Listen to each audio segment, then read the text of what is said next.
time now for Media in Check, where we talk about pressing and compelling media issues. And today we have Angela Jung joining us in the studio to hear what she's prepared today. Hello, Angela. Hello, Rob. Now, I have a question for you. Yes. Cats, dogs, or some other kind of pet? Oh, I do have a dog, You and I do. love dogs. I'm a dog person. You're a dog person? Yes. Okay. I used to like how cats would be kind of like, oh, you want my attention? I used to like that. But now we have a dog, and the way that she just comes up to us and she's like, hey, I love you and give me some love. It's quite charming. So you It's have a true. dog too? Yeah, we do have a dog. Yeah. Back in Canada, my niece has a pet rat. Oh, wow. And they're very smart and very I'm affectionate sure. if you train them properly. So how about that? Yes, I'm definitely an animal lover. And I just have to add in a comment that my dog is actually kind of like a cat. Oh, So yeah? a little weird. He's not always seeking for attention, but Okay. he definitely gives like unconditional love and support all the time. Yeah, and it's so neat kind of getting to know them too, Mm-hmm. right? So what is our topic for today? It's also animal related, of course. It is, and sadly, it's not really pleasure. Like it's not a pleasure to really send this message, but the story is about the nation's joint effort to establish guidelines for the protection of animals appearing in the media, which is a good news. The Ministry of Agriculture, Food and Rural Affairs formed a public-private partnership and held a first session to meet with experts from relevant ministries, broadcasting industry, and animal protection organizations to lay the foundation for the guidelines on animals on the shows. Yeah. Now, this sounds like a great idea, a really good plan. And it also sounds like the government created this partnership for a necessary cause. All of that sounds like good news, but I think the bad news is coming next. Why is this happening right now? What were the conditions that led to this matter? Right. So this move was first decided in the wake of public controversy over an incident back in January at a filming location of a KBS drama titled The King of Tears Lee Bang-won. A retired racehorse named Kami was on the show, and the filming crew wanted to shoot a scene where Lee Sung-ge fell off the horse. So they tied the leg of the horse with wire and pulled it really hard to make it more real life. Oh, no. But the horse's neck snapped as it fell down, and this was shown to the viewers in the episode, stirring controversy over animal abuse. I don't know if you saw the drama or this episode, but it was a running horse, so when it got tied with wire and fell down, it must have been really dangerous just to imagine. I've got to say, I am glad that I didn't see that. That sounds like a really shocking thing to see on a drama when you're just expecting to be entertained. So, I'm full of questions right now because that sounds like a very risky way to get the effect they're looking for. But the most important thing is what happened next to the horse. Right. A week later, it was known that the horse was dead. After the death of Kami, a public petition was filed on the presidential Blue House website. Yeah, naturally. The petitioner argued that we need measures for animals on broadcasting, and over 200,000 people agreed with this petition. And as the controversy grew, the production staff of the drama made official apologies, adding they will make full use of alternatives such as CG going forward, and the drama was put on hold for a month. Yeah, there are so many cool camera tricks and things that you can do. Right. It's amazing that they decided the best method was to harm an animal. So you said the government said that it will work on guidelines for the protection of animals in broadcasting. Are those ideas more concrete? What are those details? Do they have some major guidelines, or do they have a schedule for when these rules will come out? Yes, so the guidelines are expected to cover various points, such as providing sufficient breaks for animals while filming between sessions, feeding them properly with water and food, and keeping trainers and vets near and ready at the filming locations for any emergencies.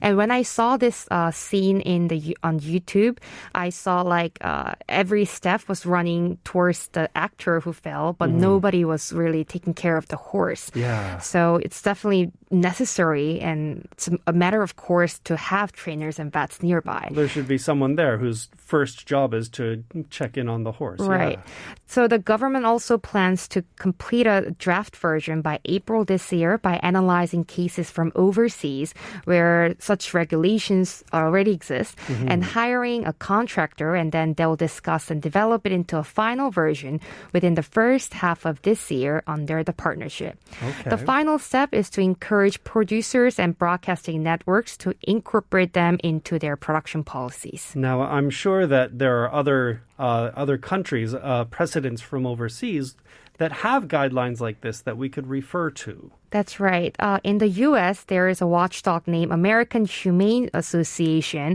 When animals appear in a movie or drama, they check to make sure if they're treated humanely or not. And there's a certification system within the U.S. named No Animals Were Harmed. But to my surprise, while I was researching this matter, I found the latest government partnership is not the first attempt to address this issue. Before this, Korea Animal Rights Advocated developed guidelines for animals in the media back in November 2020. This was the nation's very first guidelines for the protection of animals on filming locations. Okay, so it's not the first time. That's interesting. I know that when I watch a Hollywood movie, a lot of the time at the end of the credits, there's a little line in the credits saying like no animals were harmed during the filming of this movie. And then there's a little logo of the Humane Association saying that, like we've certified that. Right. So I'm glad to know that there are existing guidelines. I hope there are going to be adopted soon, but Angela, I've heard some real horror stories about the treatment of animals on film sets, not just in Korea, but other places too. Right. So I think it's very sensible to protect them from harsh treatment or dangerous conditions when filming. This sounds to me like a real step in the right direction. It is. But still, we need to wait and see how effective these guidelines will be because they're not legally binding per se. The government is able to impose penalties by adding enforcement regulations. But since they are merely regulations, it will take about 1 to 2 years before they actually review, proclaim, and enforce what's in the guidelines. So in other words, we have to leave it up to the production and filming crew for voluntary compliance with the guidelines. And at the same time, I personally think it's a good and desirable that attention has been brought to this matter. For recent years, much attention has been paid to stray animals in Korea, resulting in warm-hearted people adopting many of them, including myself. I adopted my dog. Animal rights in general have also been discussed from time to time, but few people know about how animals that appear on screen are treated.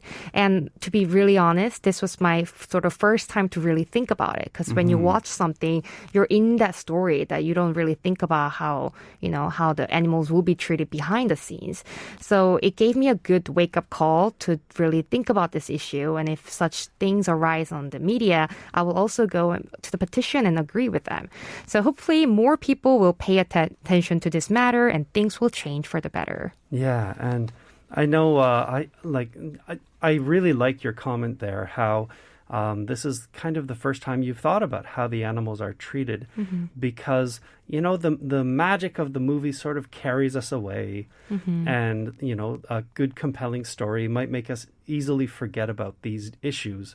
But then, these animals, and especially a lot of the animals used in Hollywood films are very intelligent, and that means that the cruelty of bad treatment especially stings. Right. So one example that was really interesting to me, do you know the movie Planet of the Apes? Yes, I do. Do you know how many apes they used in that movie? No, I don't. Just about none. I think actually none. All of them were humans using motion capture. So they had humans, dressed in a motion capture suit, and all of the apes were actually human actors, which meant there were no apes harmed. There were no apes misused for the entire 3 films of the Planet of the Apes trilogy. So, between things like computer graphics, things like just quick camera editing, which can make action seem different than it actually is, I certainly hope that we won't ever see a horse accident like that on TV. Right. And just to say one more thing, I saw an expert interview when I was researching this, and even if you can't use just computer graphics for all of it, because you need like real horse maybe, it's important to make sure they're enjoying the experience rather than they're just being dragged to this like new area they're not used to and getting really mistreated. So I think some dogs, if they're barking and like some scenes that dogs seem unhappy, that can be sort of the trainers can actually make fun experience with them. Yeah. So there are different ways to enjoy and invite them into the movie scene instead of just using them. Yeah, that's right. I remember I read online one time that basically there was an animal on a film set, and they were so unhappy in their cage that they were happy to perform when they came out of the cage. But those are not the kinds of conditions an animal should live in. And there have to be better strategies than that. Well, thank you so much for bringing this topic to our attention today, Angela. Thank you. And next time you see an animal in a film, think about how that animal was treated behind the scenes.